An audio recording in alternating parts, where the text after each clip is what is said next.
Hello mga kamanhwa! Welcome back sa ating channel. Nagkaroon po pala ng isang sequel ang kwento ng hindi matalo-talong Spear Knight na si Joshua Sanders. At sana po ay patuloy nyo pa rin itong subaybayan. Kaya kung bago ka pa lang sa ating channel ay huwag nyo po sanang kalimutan na mag-like, subscribe at pindutin na rin ang notification bell para updated kayo sa ating mga susunod pang mga video. Simulan na natin ang kwento. Ang pagpapatuloy ng hindi matalo-talong Spear Knight. Ang kwento makalipas ang ilang taon. Sa taong 748 ng The Continental Calendar, nagsimula sa isang kaganapan kung saan makikita ang isang kastilyo na nilalamunan ng apoy. At makikita ang isang banderang punit-punit na nakatayo at ang ilang mga knights na nakahandusay sa lupa at wala ng mga buhay. Habang ang iba naman ay patuloy pa ring naglalaban na tila bang isang digmaan ang nagaganap sa taong ito. Mapapansin ang natatanging knight dito na nag-slash attack at direkta niyang tinamaan ang kanyang kalaban at bumulwak ang dugo nito. Mula naman sa likuran ay bigla na lang siyang sinugod ng 3 Imperial Knights at malakas nilang sinabi na mamatay na daw ang knight na ito. Subalit, napansin naman sila ng knight at agad itong kumilos upang mag-counter-attack gamit ng kanyang espada. Sa isang mabilis na atake ay nagawa niyang matalo ang 3 Imperial Knights. Pagkatapos ng kanyang ginawa, siya ay napangiti at nagsalita. Sinabi niya na mas mahina pa daw sila kaysa sa kanyang inaasahan. Bigla naman siyang napalingon nang marinig niya ang isang Imperial Knight na tinawag siyang isang bastardo.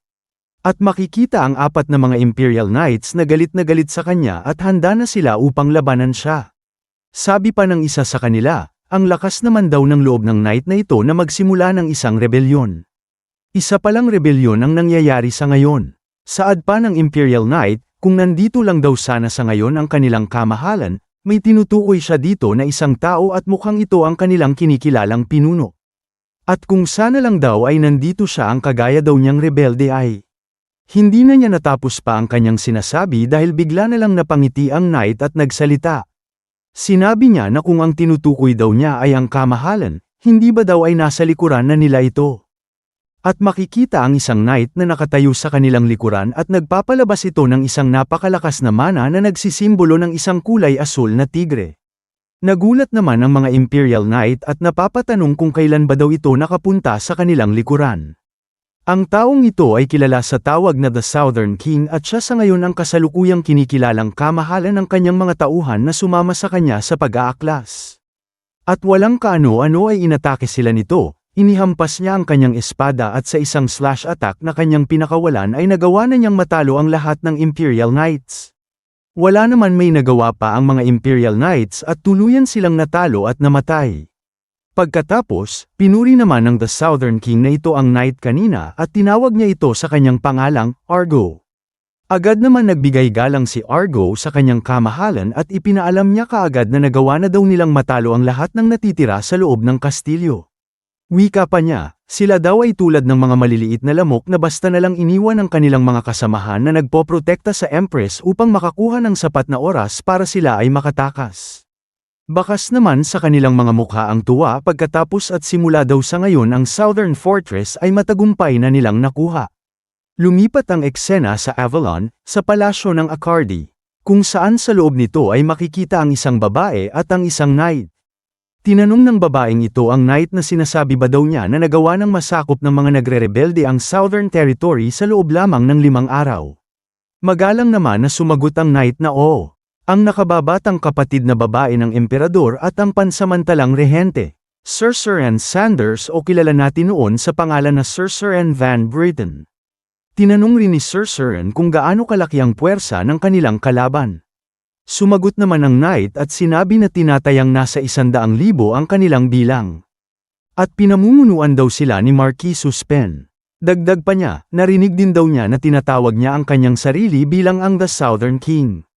Nagsalita naman si Sir Suren sa kanyang pag-iisip nang marinig niya ito. Sinabi niya na hindi daw kapanipaniwala ang kayabangan ng taong ito. At kung nandito lamang daw sana ang taong yon, hindi daw makakapaghasik ng ganitong kaguluhan si Marquis Suspin.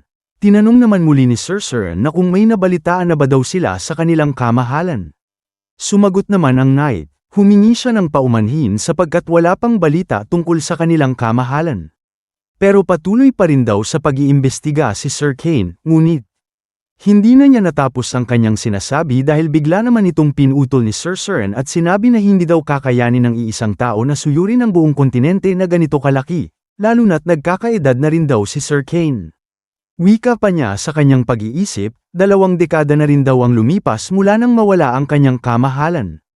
Pagkatapos nun, sumiklab ang digmaang sibil ng dakilang imperyo, at 2 taon na ang nakalilipas mula nang mahati ang lupain sa 5. At mula nang mawala ang sentral na kapangyarihan, nagsulputan ang mga rebelde sa bawat sulok ng imperyo. Kaya tinanong niya ang knight kung sino ba daw ang leader ng mga rebelde sa ngayon. Sumagot naman ang knight na sa ngayon daw sa harapan ng madla, ang kanilang isinusulong ay si Hermann von Agnes. Nang marinig ito ni Sir Seren, inaasahan na niya ito. Dahil tuluyan na daw gumuho ang House Agnes matapos mamatay ng The Dark God o kilala natin sa pangalan na Arden von Agnes. Dahil dito siya ay nag-isip kung ano ang nararapat na gawin sa ngayon. Sinabi niya na siya si Sir Seren Sanders ay mag-uutos ng isang kautusan. Dahil ang Timog ay ang kinaroroonan ng pamilya ng kanilang kamahalan. Isa itong napakahalagang rehiyon na nagsisilbing kamalig ng buong kaharian. Kaya naman, sabihin daw ng knight ito kay Sir Kane. Itigil na muna daw niya ang paghahanap sa kanilang kamahalan, at agad na tumuloy patungong Timog. Bumalik ang eksena sa kastilyong nasusunog kanina at sa pagkawala ng apoy ay makikita ang resulta ng digmaang sibil. At makikita ang 2 knight kanina na masayang pinagmamasdan ang sirang kastilyo na matagumpay nilang nakuha. Dargo Rain Suspen, Commander of the Southern Rebel Army. Argo Rain Suspen, anak ni Commander Dargo. Sabi pa dito ni Argo, hindi daw niya lubos sa kalain na tatalikuran nila ng kusa ang lugar na ito. Para lamang magtungo sa timog patungong Kabisera. Pero kailangan nila munang daanan ang lugar ng Raymond. Kaya siya ay napapaisip na hindi ba daw mas makakabuti para sa kanila na e-focus ang kanilang puwersa doon. Salita naman dito si Dargo. Patanong niyang sinabi na 20 taon na daw ba talaga mula nang maglaho si Joshua Sanders. Dahil magpahanggang sa ngayon ay hindi pa rin daw nila alam kung bakit siya nawala. Kaya napapaisip siya na kung may nangyari ba daw sa Imperial Family. Napangiti naman dito si Argo matapos marinig ang pangalan ni Joshua Sanders. Dahil para sa kanya, wala pa rin daw may magbabago kung nandito ito sa ngayon. Sabi niya sa kanyang ama, 80% na daw ng imperyo ang bumagsak sa kanilang mga kamay. Kung kaya tinanong niya ang kanyang ama na kahit ba daw ang emperador ay magpakita sa ngayon, may magbabago ba daw talaga sa sitwasyon sa ngayon. Mukhang hindi naman nagustuhan ng kanyang ama ang kanyang katanungan. At sinasabi lang daw niya ito ay dahil hindi pa niya nakita ng kanyang mga mata ang emperador. Nagulat naman si Argo sa sinabi ng kanyang ama at hindi siya makapaniwala na ganun kataas ang tingin nito sa emperador. Saad pa ng kanyang ama, si Joshua Sanders daw ay isang bukod tangi. Isang tao na kahit ang isang Diyos ay nagawang niyang pabagsakin. Nang marinig ito ni Argo, buong kumpiyansa niyang sinabi sa kanyang ama na kahit na ano pa man daw, sapat ang tiwala niya sa kanyang sarili. Tumugon naman ang kanyang ama na kung ganun daw ang kaso, gusto ba daw nitong subukan ang kanyang sarili. Nang marinig ito ni Argo, siya ay nabigla na tila bang nagtataka sa kung ano ang ibig sabihin ng kanyang ama. At ipinaalam ng kanyang ama sa kanya na ang tinutukoy daw nito ay si Kyria Sanders. Sino kaya ang Kyria Sanders na ito? Anak ba ito ng ating bida na si Joshua o isang kamag-anak lamang? Talon tayo dito sa palasyo kung saan sa loob nito ay maririnig ang mga kiskisa ng 2 espada. At makikita natin dito ang isang lalaki na may pulang buhok na nagsasanay. Sabi niya sa kanyang pag-iisip, ngayong araw daw ay siguradong matatalo na niya siya. Ang tinutukoy niya dito ay ang kanyang kalaban sa pagsasanay. At ang pangalan ng taong ito na may mahaba at puting buhok ay si Hamel. Agad namang nag-slash attack si Sir Hamel at kahit nagawa itong masangga ng lalaking may pulang buhok, ay masyado pa rin itong malakas para sa kanya. Kung kaya siya ay napamura na lang. Sabi pa nga niya dito habang nakikita si Sir Hamel na aatake muli. Kung magpapatuloy daw ito, tiyak na matatalo siya. At ganun na nga ang nangyari, kahit nagawa niyang maiwasan ang atake ni Sir Hamel, ay mukhang nawala naman siya ng balanse. Pero, dahil sa ginawa niya, parang may napansin sa kanya si Sir Hamel na kakaiba. At makikitang tuluyan na ngang siyang nawala ng balanse at bumagsak ng malakas sa sahig. Agad naman itinutok ni Sir Hamel ang kanyang espada sa kanya at siya ay nagulat dito. Habang itinututok ni Sir Hamill ang kanyang espada ay sinabi niya sa kanyang isipan na kamuntika na daw matamaan ang batang ito ng kanyang atake. Ngunit sa ngayon, ang tanging nagagawa lamang daw niya ay ang umilag. At siya ay nagsalita, magaling daw palang gumawa ng paraan si Prince Kyria sa oras ng pangangailangan. Na ibig sabihin lang ay mabilis siyang makapag-isip ng paraan sa oras na ng kagipitan.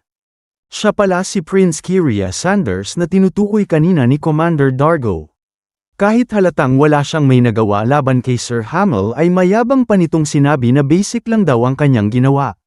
Nang marinig ito ni Sir Hamill habang ibinabalik ang kanyang espada sa kaluban nito, ay agad na siyang tumalikod para umalis at sinabihan si Prince Kyria na kung ganun daw ang kaso ay hindi na niya kailangan pang makipag-sparring sa kanya. Na siya namang ikinagulat ni Prince Kyria. Dahil hindi ba daw sinabi ni Sir Hamill sa kanya na interesado siya sa kanyang kakayahan? Tinanong naman siya dito ni Sir Hamill na sinasabi ba daw nito sa kanya na meron pa siyang mga kakayahan na hindi pa niya ipinapakita sa kanya. Bigla naman naputol ang kanilang pag-uusap nang may narinig silang sumisigaw. At makikita dito ang isang knight na mabilis na tumatakbo patungo sa kanila at mapapansin na may dala-dala itong isang scroll. Malakas niyang tinawag ang kanyang kamahalan at ipinaalam na mayroon daw isang mahalagang balita. Habang hingal na hingal ang knight ay tinanong naman siya ni Prince Kyria kung saan daw ito nagmula. Ipinaalam naman sa kanya ng knight na mula daw ito sa rebel army. Kinuha naman ni Prince Kyria ang scroll at binasa niya ito. Lumaki ang kanyang mga mata sa sobrang gulat matapos niyang basahin ang nilalaman ng scroll na ito. Nakalagay dito na inuutusan daw sila ng mga rebelde na sumuko na. Na siya namang ikinagalit ng husto ni Prince Kyria, na sa sobrang galit niya ay pinunit niya ang scroll. At galit na sinabi na sino ba daw siya sa tingin nila. Nagsalita naman si Sir Hamill. Sinabihan niya ang kanyang kamahalan na kailangan niyang magpasya ng mahinahon. Wika pa ni Sir Hamill, sa lagay daw nila sa ngayon, tama lang daw ang hinihingi nila. Dahil mukha daw ang kapalaran ng digmaan ay hindi na pumapabor sa kanila. Kaya iminungkahi ni Sir Hamill sa kanya na ang una daw nilang gawin ay iwanan ang kanilang fortress at umatras patungo sa likod na tarangkahan. Mukhang nagalit naman si Prince Kyria dito at tinanong si Sir Hamill na kung ano ba ang sinasabi nito. Dahil wala daw sa kanyang diksyonaryo ang salitang umatras. Tinawag naman muli ng knight si Prince Kyria at mukhang may ibibigay pa ito sa kanya. Sabi ng knight sa kanya na may kasama pa daw isang sulat ang ipinadala ng mga rebelde. Nang makita ito ni Prince Kyria ay agad niyang nalaman na ito ay isang paghamon sa isang duelo. Binasa niya ang sulat at siya ay napatanong kung sino naman si Argo Rain Suspen. Sagot naman si Sir Hamill at sinabi ang taong yan ay isa sa mga mahuhusay na knight ng imperyo. At ang kanyang ama ay si Marquis Suspen. Tugon naman dito si Prince Kyria at sinabi kay Sir Hamill na ang tinutukoy ba daw niya ay ang demon-slaying swordsman. Na siyang nakaabot na sa antas ng pagiging isang master 10 taon na ang nakakalipas. Sagot naman dito si Sir Hamill na oo, at ang anak daw niyang si Argo ay naghahangad ng maabot ang mid-level expert. Nang marinig ito ni Prince Kyria, siya ay napangiti at mukhang natutuwa pa. At sinabi niya na nakapagdesisyon na daw siya, sabay lukot sa sulat. Agad naman siyang sinabihan ni Sir Hamill na hindi. At nagtaka naman siya kung bakit nasabi iyon ni Sir Hamill. Dahil wala pa naman siyang may sinasabi na kung ano. Nagsalita naman dito si Sir Hamill. Sinabihan niya si Prince Kyria na masyadong halata daw kung ano ang kanyang susunod na sasabihin. Sabay tanong sa kanya na hindi ba't tatanggapin mo ang hamon. Nagulat naman dito si Prince Kyria dahil hindi pa daw siya lubos na kilala ni Sir Hamill. Pero napakatalas na daw niyang mag-isip. Saad pa ni Sir Hamill, si Prince Kyria daw ang punong komandante na may pananagutan sa kutang ito. Kung kaya, walang sino mang komandante sa buong kontinente ang makikipagduelo ng mag-isa gaya ng iniisip niya. Tinanong naman siya ni Prince Kyria na sino daw ang may sabi na wala. Nagtataka naman dito si Sir Hamill kung sino ang tinutukoy ni Prince Kyria. Buong pagmamalaki namang sinabi ni Prince Kyria na walang iba daw kundi ang Hero King. At siya daw mismo ay kadugo niya. Ibig sabihin lang nito ay mukhang tatanggapin niya ang hamon. Napakamot naman ang kanyang ulo si Sir Hamill matapos marinig ang sinabi ni Prince Kyria. Na tila bang wala na siyang may maisip pang paraan para baguhin ang pag-iisip ng kanyang kamahalan na prinsipe. Sinabihan naman siya ni Prince Kyria na huwag daw itong mag-alala, sabay hugot ng kanyang umaapoy na espada mula sa kaluban nito. At sinabi na walang paraan daw na ang isang anak ng tigre ay matatalo laban sa isang maliit na anak ng fox. At dito na natatapos ang chapter na ito. Salamat.